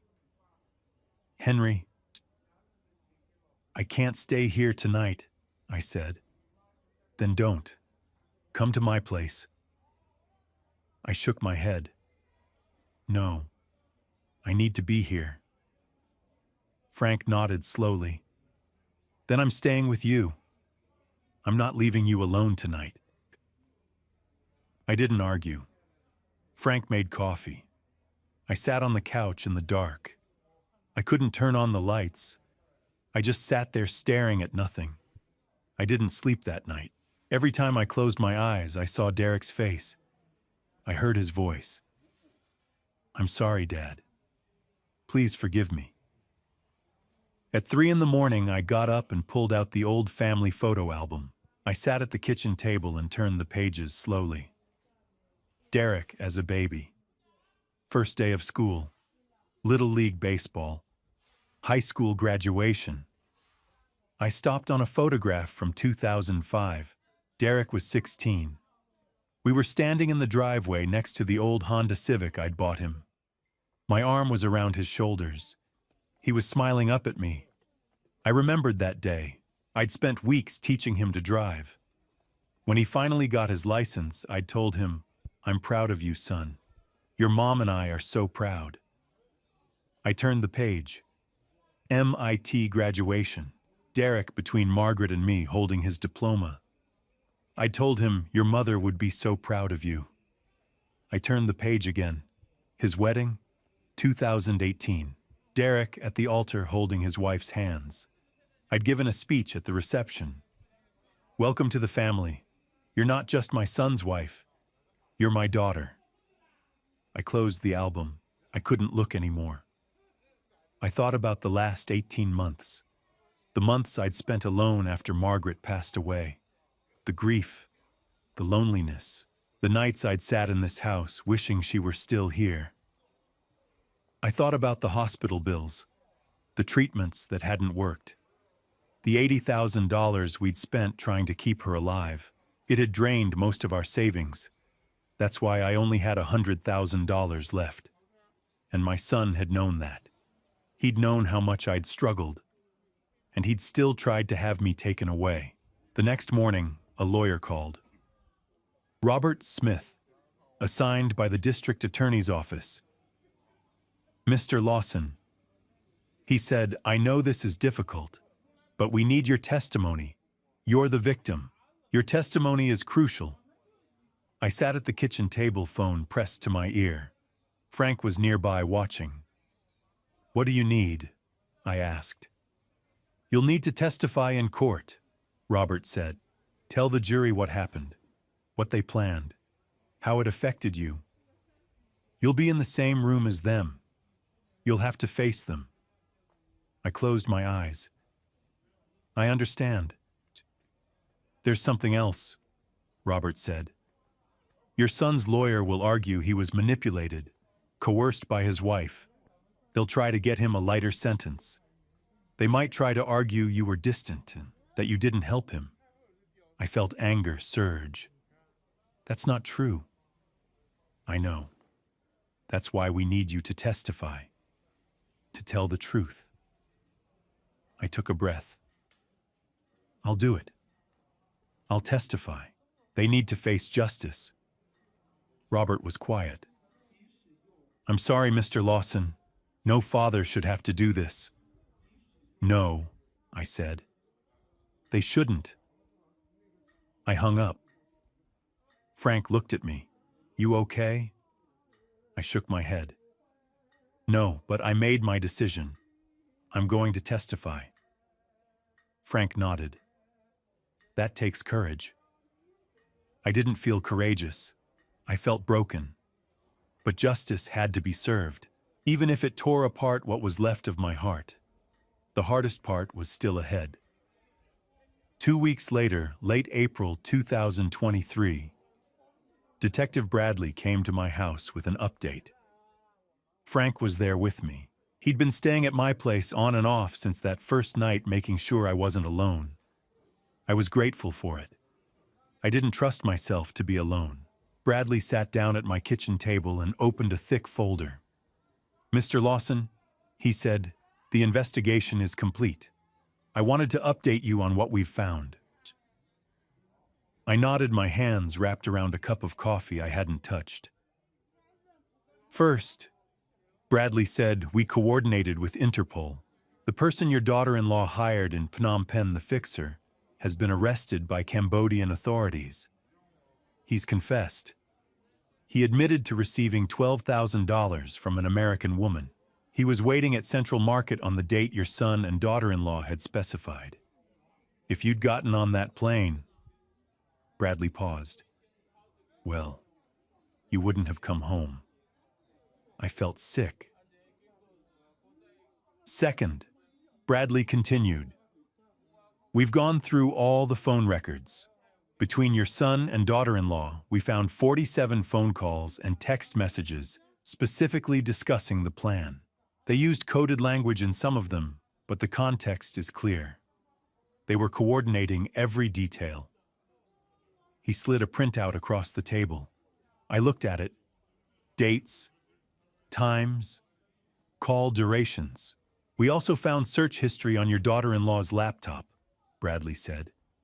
She was researching non-extradition countries, how to disappear without a trace, how to set up offshore bank accounts. She was planning to take the money and vanish. I closed my eyes. The district attorney's office has reviewed all the evidence, Bradley said. They're confident we have an extremely strong case. Your daughter-in-law is being charged with conspiracy to commit serious harm, wire fraud, forgery, and several other counts. Your son is being charged with conspiracy and complicity. What does that mean? I asked. In terms of how long they'll be in prison. Bradley looked at me carefully. Based on the charges and the evidence, your daughter-in-law is looking at 15 to 20 years. Your son, because he's cooperating and showing remorse, is looking at 10 to 15 years. But nothing is guaranteed. It'll depend on the trial, on the jury, on a lot of factors. I nodded slowly. The trial is scheduled for July, Bradley said. 3 months from now, you'll be called to testify. So will your friend Frank. So will Raymond Foster, the man who warned you at the airport. The prosecution is going to build their case around your testimony. I'll be ready, I said. Bradley stood up. I know this is hard, Mr. Lawson, but you're doing the right thing. After he left, I sat at the table for a long time, staring at the folder he'd left behind. Frank sat down across from me. You okay? No, I said. But I will be, eventually. A few days later, I called Raymond Foster. We'd exchanged phone numbers at the police station, but I hadn't reached out to him since. I didn't know what to say. How do you thank someone for saving your life? But I needed to see him. I needed to understand. We met at a small coffee shop in downtown Denver. Raymond was already there when I arrived, sitting at a table by the window with a cup of black coffee. Mr. Lawson, he said, standing up to shake my hand. Henry, I said. Please call me Henry. We sat down. For a moment, neither of us spoke. I wanted to thank you, I said finally, for what you did. If you hadn't stopped me, I wouldn't be here right now. Raymond nodded. I'm glad I was there. Why did you do it? I asked. You didn't know me. You had no reason to get involved. You could have just walked away. Raymond looked down at his coffee. I couldn't, he said quietly. I couldn't just walk away. Why not? Raymond was silent for a long moment. Then he spoke. I lost my son, he said. 10 years ago, 2013. He was 23 years old. Car accident. Drunk driver ran a red light and hit him head on. He was gone instantly. I felt my chest tighten. I was divorced by then. Raymond continued. My ex-wife and I, we didn't handle it well. The grief tore us apart. I haven't seen her in years. My son was the only family I had left. And when he was gone, he shook his head. I didn't know how to keep going. I'm so sorry, I said. Raymond looked up at me. When I heard your son on the phone that morning, when I realized what he was planning, I thought about my own son. I thought about what it would have been like if he'd been the one trying to have me taken away. And I thought about you. A father. Alone. About to get on a plane, not knowing what was waiting for you. His voice cracked. I couldn't let it happen. I couldn't stand by and watch another father lose his life like that. Not when I could do something to stop it. I didn't know what to say. I just sat there staring at this man who had saved my life because he understood loss in a way most people never would. Thank you, I said finally. Thank you, Raymond. He nodded. You're welcome. Over the next few weeks, Raymond and I met several more times. We'd get coffee or lunch or just walk through the park. We didn't always talk about what had happened. Sometimes we just sat in comfortable silence. He became a friend, a real friend, someone who understood pain and loss and grief in a way that most people didn't. Frank was there too, of course. Frank had been my rock through all of this. But Raymond was different. Raymond had saved my life. And in doing so, he'd given me a reason to keep going. For the first time since Margaret had passed away, I felt like the world still had good people in it. People like Raymond, people like Frank, people who showed up when it mattered. In early July, I received a letter from the court. The trial was scheduled to begin on July 10th, 2023. I was listed as the primary witness for the prosecution. I would have to sit in that courtroom. I would have to look at Derek. I would have to look at his wife. And I would have to tell the jury what they had done to me. Frank offered to come with me. Raymond offered too. I told them both yes. I needed them there. 3 months after that terrible day at the airport, the trial began. I would have to face my son in front of a judge and jury and tell the world what he had tried to do. The courtroom was packed. It was the first week of July 2023, and the Denver County Courthouse had drawn reporters from across Colorado and beyond. Camera flashes lit up the hallway outside courtroom 4A every time someone pushed through the heavy wooden doors. Inside, the air was thick with tension. Rows of wooden benches were filled with spectators, journalists with notebooks, and sketch artists, because cameras were not allowed during proceedings. I sat in the front row of the witness gallery, my hands folded on my lap, trying to steady my breathing. Behind me, Raymond Foster and Frank Coleman sat shoulder to shoulder, their presence the only thread keeping me anchored. At the defense tables sat my son Derek and his wife Chelsea, separated by 10 feet of polished oak and an ocean of betrayal. Derek wore a gray suit that hung loose on his frame. His face was pale, his eyes red and hollow. He glanced at me once, then looked away, as if the sight of me burned him.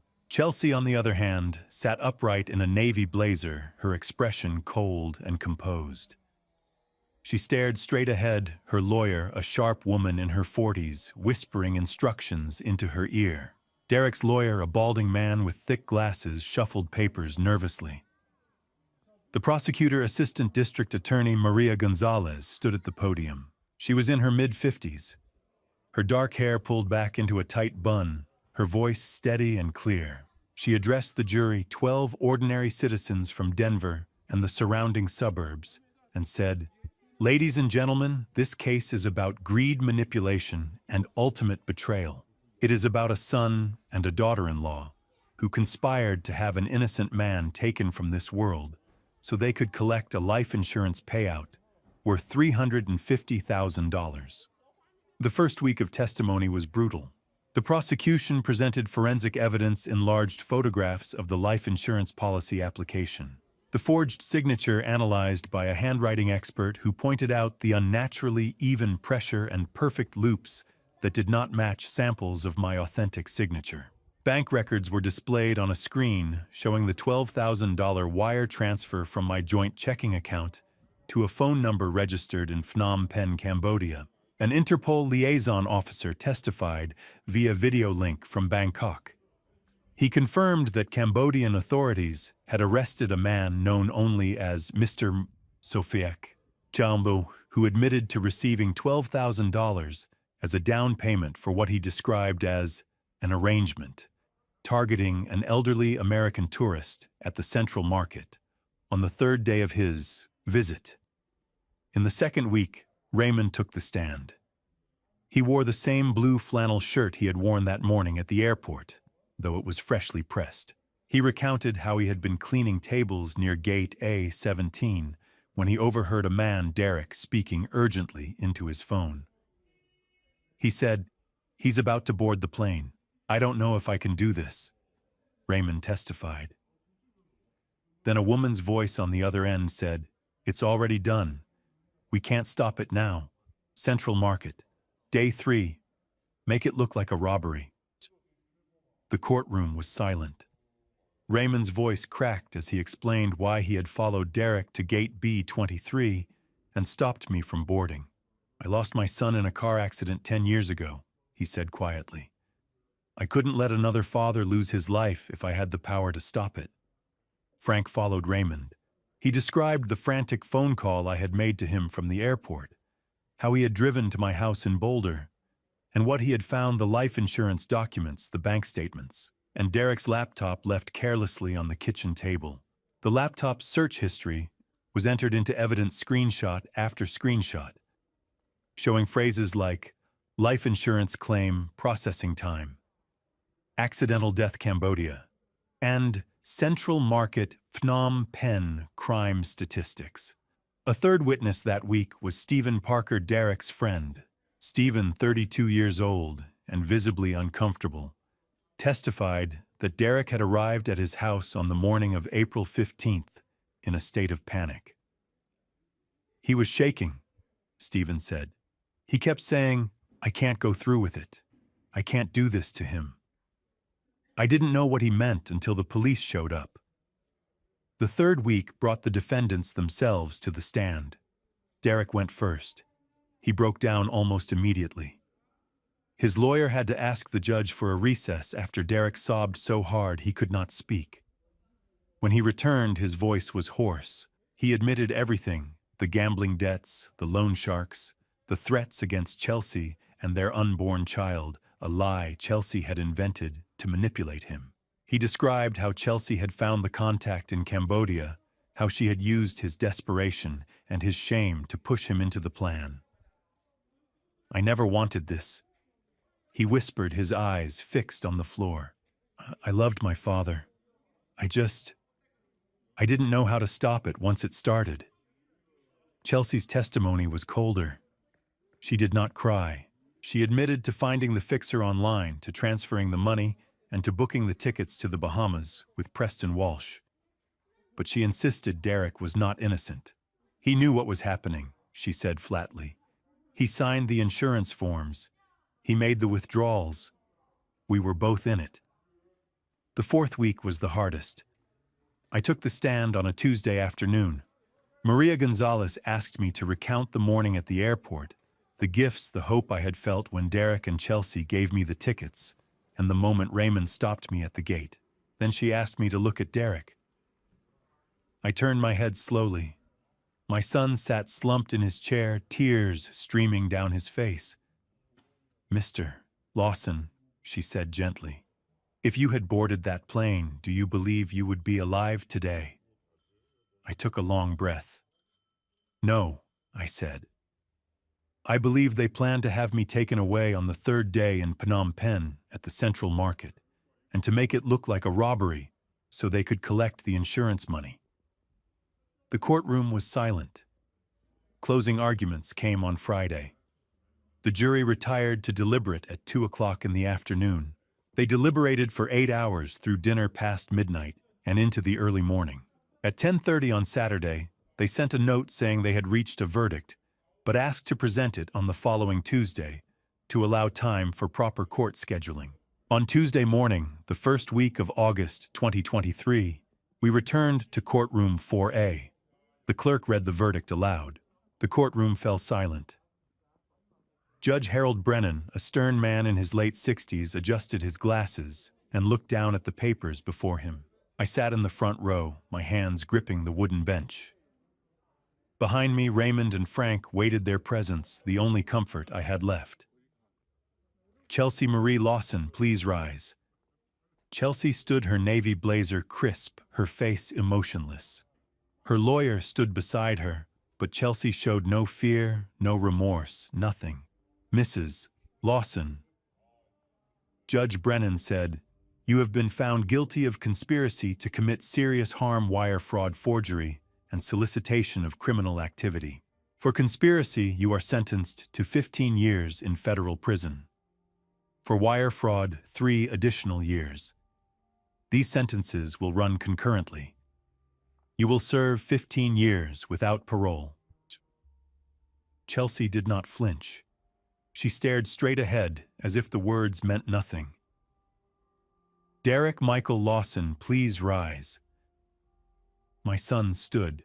He looked hollow, gray suit, hanging loose face, gaunt eyes swollen. He trembled, gripping the table for support. "Mr. Lawson," the judge continued, his tone slightly softer. "You have been found guilty of conspiracy and wire fraud. The court acknowledges your cooperation and remorse, but your actions remain inexcusable. For conspiracy, you are sentenced to 10 years. For fraud, 2 additional years, running concurrently. Total 12 years. You may be eligible for parole after 8 years with good behavior." Derek's knees buckled. His lawyer caught him, but his sobs echoed through the room. He turned toward me, tears streaming. "Dad," he whispered, "I know you can't forgive me, but I need you to know I'm truly sorry for what I did." I could not respond. My throat was tight, my chest aching. I stood slowly and walked out without looking back. Raymond and Frank followed. 6 months later, February 2024, I made the decision to visit Derek one last time. I had not spoken to him since the sentencing. He had written 3 letters. I read them once, then locked them away. The Colorado Territorial Correctional Facility sat on the Eastern Plains, an hour from Denver. Gray concrete buildings, razor wire flat winter sky. I showed my ID, passed through security, and was escorted to a small visiting room with a bolted table and 2 plastic chairs. Derek was brought in minutes later. I barely recognized him. He had lost 20 pounds. His face hollow, cheekbones sharp. His hair, once dark and thick, was now streaked with gray, though he was only 34. He wore an orange jumpsuit with a number across the chest. His hands trembled as the officer removed his cuffs. We sat in silence. "I didn't think you'd come," he said, finally, voice hoarse. "I almost didn't," I replied. "I'm glad you did." He swallowed. "I know there's nothing I can say to make this right. I broke my promise to Mom. I broke everything." His voice cracked. "I betrayed you. I betrayed her memory." "Yes," I said quietly. "You did." He nodded, tears falling. "I think about her every day. What she would say if she knew. I can't live with it, Dad." I looked at him and saw not the man who had conspired against me, but the boy I had taught to ride a bike, the teenager I had driven to MIT, the son I had loved. Yet that boy was gone. The man before me was a stranger. "I can't come back here, Derek," I said steadily. "This is goodbye." His face crumpled. He nodded slowly. "I know. I hope you find peace, Dad. I hope you can be happy again." I stood. The officer stepped forward. I turned toward the door. "Dad." I paused but did not turn around. "Thank you," he said, voice breaking. "Just thank you for giving me life. I'm so sorry I tried to take yours." I closed my eyes briefly, then walked forward. The door buzzed open, locked behind me with a heavy clang. I walked out of that prison and never returned. That was the last time I saw my son. August 2024. 1 year after the trial. I made the decision to sell the house in Washington Park. There were too many memories trapped in those walls. Margaret's roses in the garden. Derek's childhood bedroom, the kitchen table where we had shared thousands of meals as a family. Every corner held a ghost. The house sold quickly for $680,000. I kept only a few things: Margaret's reading glasses, a photo album, and her favorite cardigan. I moved to Missoula, Montana to be closer to Frank Coleman. He had been my anchor through the darkest months, and I wanted to live near someone who understood. I bought a small log cabin on 3 acres at the base of the Bitterroot Mountains. It was quiet there. The only sounds were the wind in the pines, the occasional call of a hawk, and the creek that ran behind the property. For the first time in years, I could breathe, but the silence also brought the weight of everything I had lost. Some nights I woke up gasping, haunted by dreams of Derek's face in the courtroom or Margaret's voice asking me why I had not protected our son. I knew I needed help. I began seeing a therapist, Dr. Ellen Morris, a kind woman in her early 50s, who specialized in trauma and family betrayal. Her office was small and warm with soft lighting and a shelf full of books. In our first session, I told her I did not know how to move forward. She listened carefully, then said, "Henry, your son's betrayal does not define who you are. You are a survivor, and survivors have the right to heal." Her words stayed with me. Dr. Morris recommended I join a support group for people who had been betrayed by family members. I was reluctant at first, but I went. The group met every Thursday evening in the basement of a community center in Missoula. There were 8 of us, men and women of different ages, all carrying similar wounds. Listening to their stories, I realized I was not alone. There was a woman whose daughter had stolen her life savings, a man whose brother had framed him for a crime he did not commit. Their pain mirrored mine, and in that shared space I found a small measure of peace. Raymond Foster flew out to visit me twice a year. He would stay for a week each time, and we would spend our days hiking the trails around Missoula, fishing in the Clark Fork River, and talking late into the night. Raymond became more than the man who had saved my life. He became one of my closest friends. One evening, as we sat on the porch watching the sun set over the mountains, I said, "You saved my life, Raymond." He smiled and shook his head. "I just listened to my gut, Henry. I'm glad I did." I began to live for the present. I volunteered at the Missoula Public Library 3 mornings a week, helping children with math and reading. Watching their faces light up when they solved a problem reminded me why I had become a teacher in the first place. I also started traveling again, something I had been afraid to do after what happened. I flew to New Zealand and hiked the Milford Track. I traveled to Iceland and stood beneath the northern lights, the sky swirling green and violet above me. These were places Margaret had always wanted to visit. I carried her memory with me, and in a strange way, it felt like we were seeing them together. Slowly, I learned how to smile again. I learned how to wake up in the morning without feeling crushed by grief. I learned that healing is not forgetting, it is choosing to keep living despite the scars. It's April 2025 now. I'm 65 years old, 2 years after that morning at the airport, and I'm finally healing. April 2025. I am 65 years old, sitting on the porch of my cabin in Montana. The mountains are still capped with snow and the morning air is cool and clean. I hold a mug of coffee and watch the sunlight spread across the valley. This is peace, real peace. People often ask if I have forgiven Derek. The truth is, I do not know. I still love him. He is still my son. But I cannot forget standing at that airport gate holding a boarding pass moments away from boarding a plane that would have carried me to my death. Some wounds do not heal completely. They scar over, and you learn to live with them. I have learned a painful truth: the people who can hurt you the most are the people you love the most. They know your vulnerabilities, your trust. When they exploit that trust, the betrayal cuts deeper than anything a stranger could inflict. Derek knew I would do anything for him. He used that knowledge to try to have me taken from this world. But life has also shown me beauty. Raymond Foster, a complete stranger, risked his own safety to warn me. He saw something wrong and acted. That simple act of courage restored my faith in humanity. For every person driven by greed, there is another driven by compassion.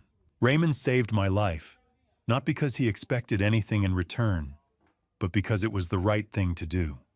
The greatest lesson I learned is about intuition. That morning at the airport, I felt something was wrong.